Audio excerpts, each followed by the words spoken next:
We always like to travel during Thanksgiving because it's a lot cheaper to travel internationally during that time because, I mean, domestically everybody's trying to go home or whatever. We discovered this a while back when we were looking at flights to New York and it was so expensive, and then we looked at flights to Morocco and it was cheaper.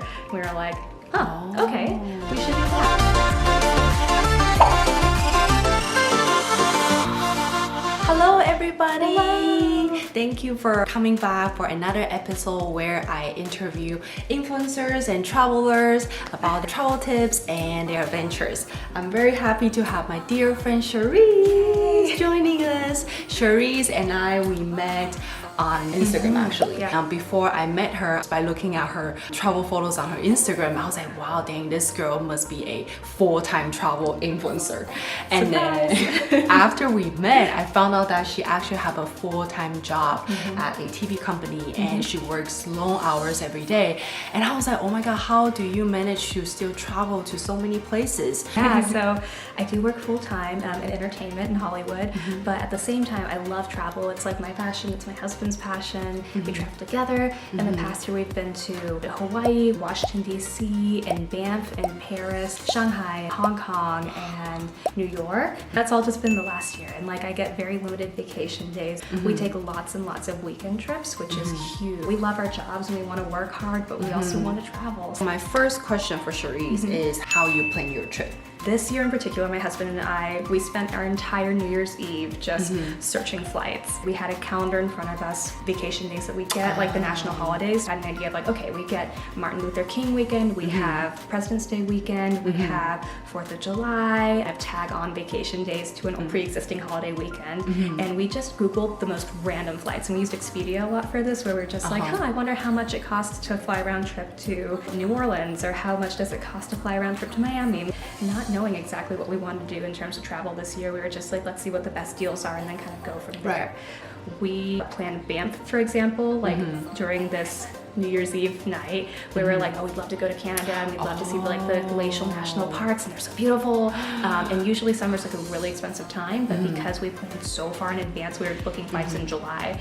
I would really advise, like, even if you're like, oh, but like I don't want to travel during high season, like you can still find really good deals, just you need to be really cognizant and you need to look really far in advance for those. Or on the flip side, you can wait till super last minute and be like, oh, here's a good affordable deal. When we were doing this planning in January, we were like, oh, like where are we gonna go for President's Day weekend in February? And we found like $250 round trip flights to Washington, D.C. And I'd never been to Washington, D.C. And I was like, ooh, that could be fun. Maybe we want to go there. So I reached out to like one of my best friends who lives in DC now with her husband, and we were like, hey, like what are you doing this weekend? Can we come visit? So we did, and it was an amazing weekend. Having an open mind and like being willing to check out whatever is really important. My next question for you is, there must be some tools and website that you love to use. None of this is sponsored, just telling you my tips. We've booked most of our flights through Expedia. We really love it. It's just like a really easy way to kind of figure out like where you're going, and then you can earn your points through Expedia as well. So like now we're gold status on Expedia, which is nice. It gets you some perks here and there when you check in for hotels and stuff. I also really love Hopper, the app with the cute little rabbit, and I'll just choose a week. For example, it's like, oh, Thanksgiving, we want to travel during Thanksgiving. I'll just literally look up like 10 to 20 places for an exact range of time that I know we want to be gone, and then I watch those flights. And so basically whichever one first is like, oh, this is a really good deal, you should book it. We'll be like, yeah, and then we'll kind of plan and we'll go there. I also really like booking.com, especially for booking hotels in other countries. I feel like it usually has like really good deals, and it also will find like cute little guest houses for you that might not be on Expedia or TripAdvisor.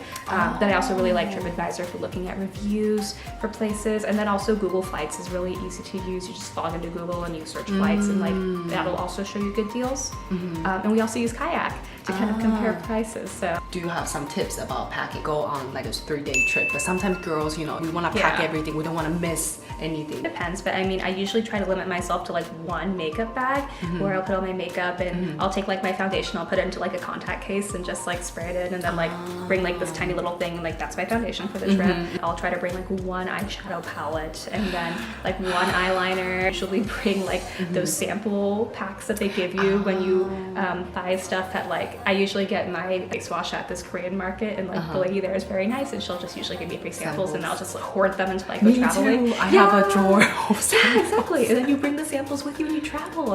And depending on how long it is. If it's a weekend, I'll bring like 2 outfits, maybe 3 if like the third one doesn't take that much room in the backpack. Usually try to limit myself to 1 pair of shoes, depending on the trip. 1 pair. 1 pair. Oh my Occasionally 2 if I like need to have closed-toed shoes and sandals, but like I really wear sandals for almost everything. Like when we went to Machu Picchu in Peru, I just had sandals. I actually got stopped by some random people who are like, who's this crazy lady like hiking in sandals and a dress? Like, let's take a picture. Like, it's crazy. I took pictures with so many people who were like, can we take a picture? Like, I'm impressed by your dress and sandals right now. And I was like, great, it's really funny. Next question, out of so many places you've been in the past year, is there like 1 or 2 destinations that you really recommend to people? It depends on where you're located. If you're located in California, I highly recommend Hawaii, as we've already mentioned. Like, it's just, you're never gonna be closer to Hawaii than you are right now. So think about that. That's so true. And then just like pick a long weekend and then just check flights to every single island and be like, which island is the cheapest to get to, and go. Aside from Hawaii, we really liked our Banff trip up to Calgary, and from Los Angeles you can fly direct,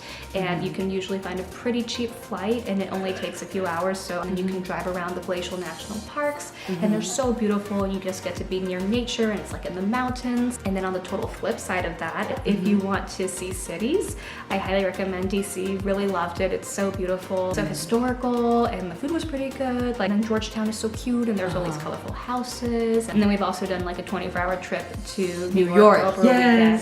Yes. And I really liked that too. You just, you know, take a red-eye flight after work on a Friday. So like last time we went, I think we took an 11 p.m. flight, got there around like 6 a.m. and we got off the plane, and then we just like ran around the city the whole day, and then we like slept over at Michael's friend's place that night, and then the next morning we got back to the airport and hopped on a flight back to LA and went back to work on Monday. I feel like these like short hops, it's really easy to do actually, because your adrenaline's going and you're so excited and you're in a new place and you can just run around, and then you crash on the plane and you sleep. Granted, like it does make your week at work a little bit more complicated because you're like, I'm so tired, but like it's absolutely worth it. Yeah. So tell me, what are some of your places that you're planning to visit for the next year?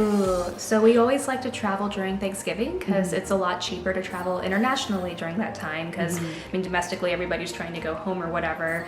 We discovered this a while back when we were looking at flights to New York, and it was so expensive, and then we looked at flights to Morocco and it was cheaper. We were like, okay, we should do that. We went to Morocco that year for Thanksgiving, and then last year we went to Peru over Thanksgiving. So we're looking this year, like hopefully we can do northern Norway over Thanksgiving week, which would be so pretty. We really want to see, you know, the northern lights, and we also want to just drive around and like kind of do something really different. With all the tips she just shared today, you know, now you know what to do. Yeah, just need to plan ahead, simplify your package, make your travel planning much more easier. Well, thank you for watching our episode with Cherise. Thank you so much. If you love traveling, make sure you check out Cherise's Instagram, Cherise. Thank you for watching. See you next week. Bye.